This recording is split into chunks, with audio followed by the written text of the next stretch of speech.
it requires higher quality input, and it doesn't generate revenue immediately. When you produce certified seed, you sell it immediately, you get money. But when you produce breeder seed or foundation seed, normally you don't get any money. So this becomes a bigger problem for the seed companies. And the companies have always voiced the concern. So there are several models that can be used to solve that problem. And AATF, together with the partners, I think they have come up with that one, which has always been voiced. Can we have an entity that is devoted to early generation seed production? Companies can request for it, then they will get the foundation seed, and all they do is multiply and quick get the money when they get the certified seed. So I think especially for CIMIC and other breeding institutions, we'll still be committed to giving the breeder seed to the company, and the company licenses with the QBS to produce the foundation seed, or whatever early generation seed they have. Thank you so much, Dr. Because of time, you will engage further with Dr. Moore when he finished the film. But from what I can say in here, and I keep saying this training, they come and use them as catalysts as they go back to their country to bring a voice. One of the things which I've seen changing is the issue of seed laws and seed policies. So they are really changing in time. The Western Africa bloc, for them, they don't want to define the way East African countries have gone. They want to use more of ECOWAS system to move their seed trade.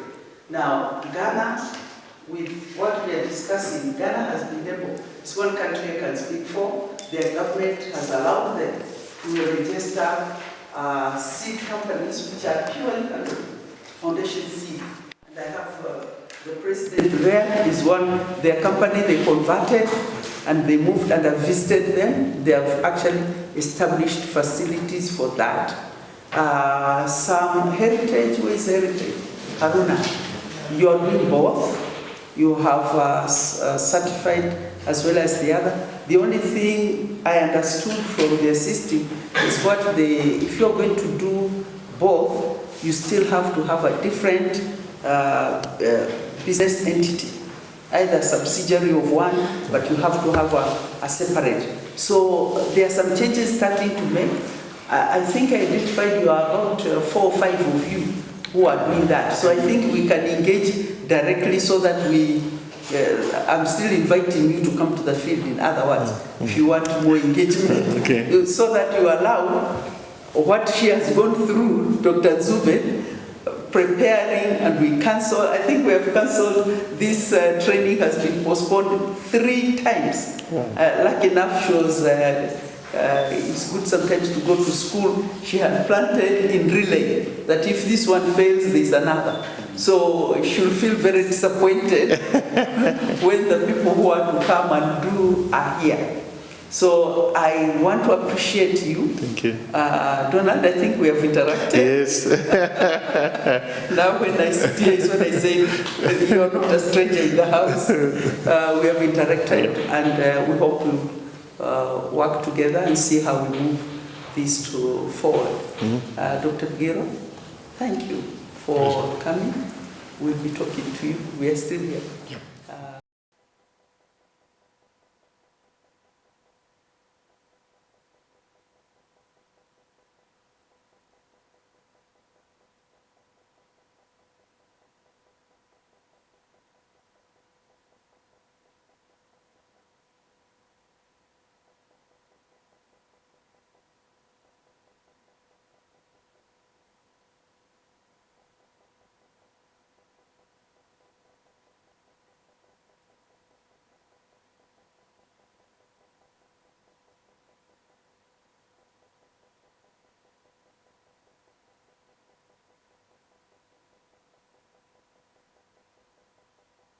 Because the bee fly was actually controlled, we did the top dressing, yeah, and then one other operation that was done and which has been mentioned extensively in the training was the removal of off-types, yeah.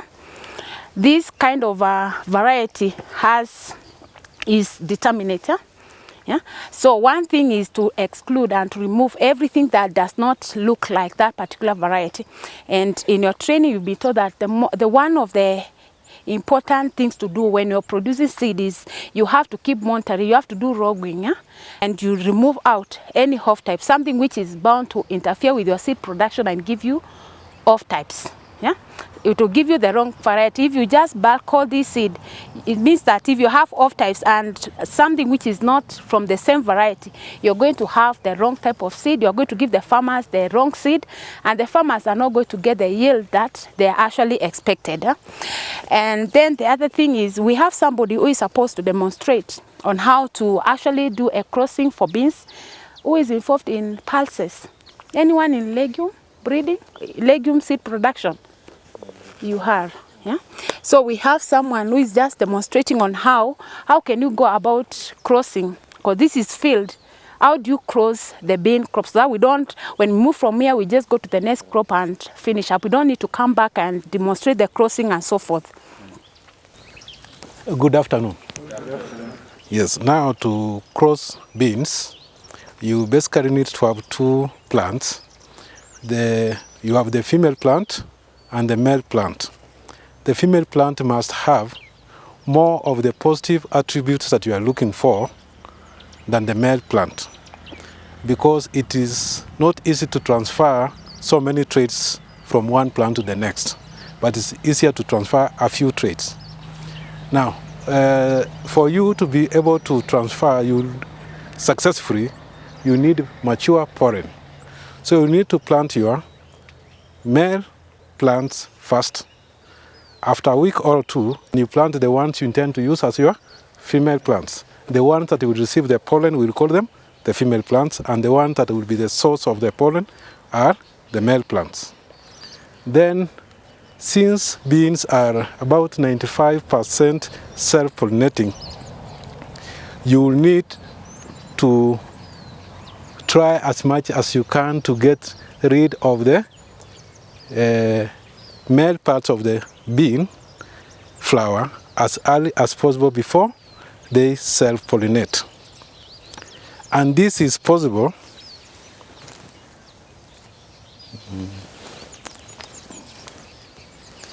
a flower like this, which is just about to open, has mature female parts. The stigma is receptive. It can receive pollen and develop to a pod. But an open one, like this one, it has already pollinated itself. So even if you want to pollinate this one, you will not get anything other than a self-pollinated product, which will be your F1. So after that, you get a mature female, which is also a mature male, which has just opened. Now the ones which are open, like this one, these will be now the right donors of the pollen grains. So you transfer the pollen grains from this one to the one which is just about to open. So the bean plant has 9 to 10, up to 12 anthers. You have to remove the anthers in a process we call emasculation. After removing the anthers, you now bring the anthers from a mature opened flower and transfer them to. So you wrap them on the stigma, or you can just hang them so long as they are inside, and you cover the place gently. It has to be done when the weather is cool, either very early in the morning or late in the evening, because pollen is susceptible to high temperatures. So at least between 15 to 20 degrees is okay. 25 and above, you are not likely to have a success. Most of the flowers will report. So, do we do something? Yes. So, now you come closer. So let me just open this in a rough way. See how the brackets are being opened. Are you seeing those tiny? Stigma. Those ones. Anthers. These are the stigmas that carry the anthers. Yeah. And you have to do it very gently You remove them. Are you seeing those? I want to show you.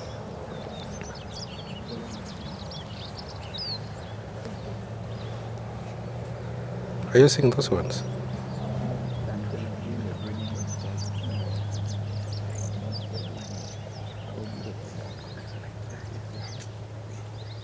Are you seeing that? Yeah.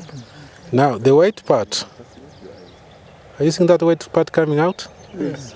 That's now the female part, on which we shall hang the pollen from the male part. Are we okay? Yes. And it has to be very gentle, because if you do it in a rough way, you just break everything. Okay. Then, because it is done pod per pod, you label that.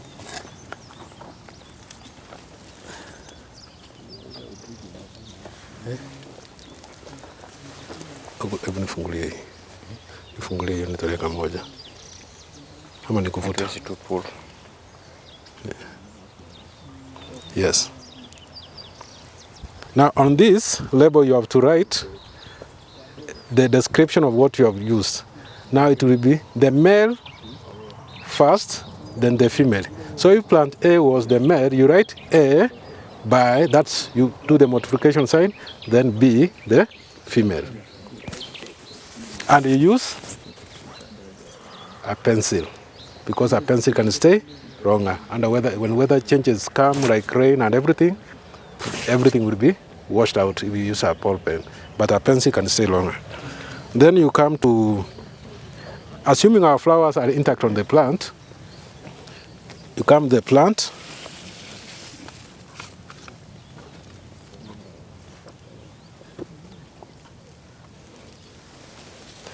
are you seeing? It's just directly on that pod that you crossed.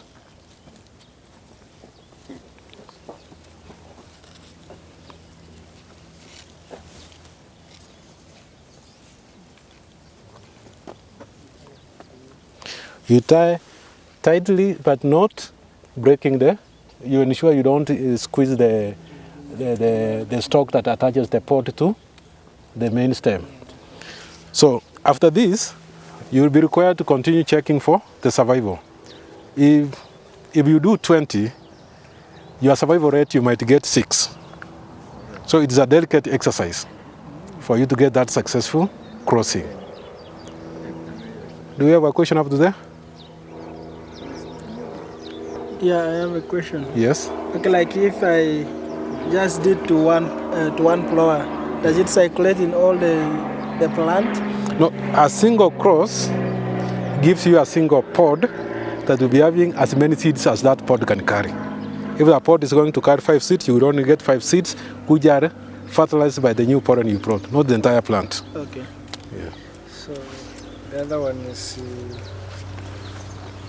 is it possible to get any flower here, or I'm supposed to get the first one on the ground, on the lower part or middle or on top here? The requirement of the flower to use as a female is a flower that is at that stage. That he was meaning like. But it doesn't matter where it is, Okay. so long as it is within that plant that you want. Okay. Then the male is also one that has opened. So the pollen, the rate of maturing of the male parts of the flower is slower. That's why you have to plant it earlier. Excuse me. Yes. I would wish to know whether, since you are just using you are crossing on the flower, is it possible for you to use different males for the same Plant. but on different flowers? So long as you label, it's okay. But if you don't label, when you harvest, you will just be having as a mixture of everything that you cannot define. Yeah. That's okay? Yeah. So we can move the next. The next we can have. You want to move out of here? Yeah, before we move. If you have Before you move out of here, we talked about insects, and you saw some in there. So some of the insects There are white flies on this, and you can see. Remember those of you who came to the lab, we had the white flies, but they were on an ornamental crop. But the beans also get white flies, and most times they settle at the underside of the leaf. So when you are doing your monitoring, if you don't look on the underside, you'll see very nice beans, and yet the nymphs are settling there and they are sucking the sap. And they don't only suck sap, they also transmit diseases. And I think when you'll be looking at the diseases Mwangangi has put there, some of them have been passed on by this white fly. So they controlled the bean stem maggot, but they did not do anything about the white flies, as you can see.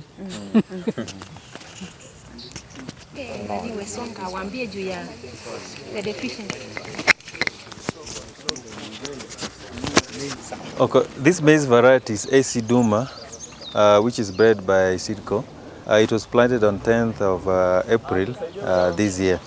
So it is majorly suited for mid and high altitude areas. As you can see from here at planting, the normal agronomic practices were followed. These are spacing of 90 by 30 centimeters, recommended spacing. It was at planting, it was DAP. We used DAP, and thereafter we top dressed. We have not top dressed, just at the moment, at the point of top dressing.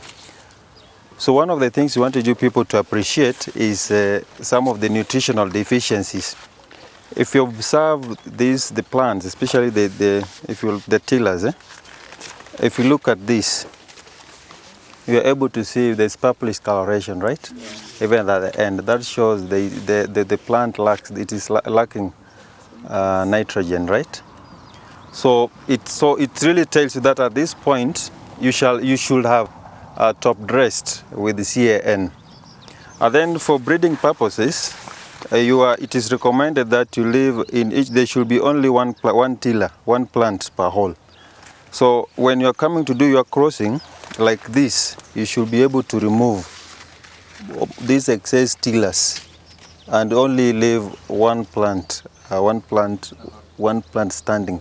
So for this normal standards, for you to ensure that your work is efficient. So apart from those, there are insects, pests, which Professor will want to talk about, especially on these. So you can come close at least. He had actually brought in the maize that had been damaged, but now you can see they did do stalk borer control, but we still have evidence of the larvae having been there. But I think when they controlled, it did not continue. So you did not get dead hearts, but you got the leaf damage. So this maize can still survive because it's only the small leaf damage that managed. And we have another one here which has the same pattern. And you remember when we were talking on pest control, pest and pest control, the difference between the fall army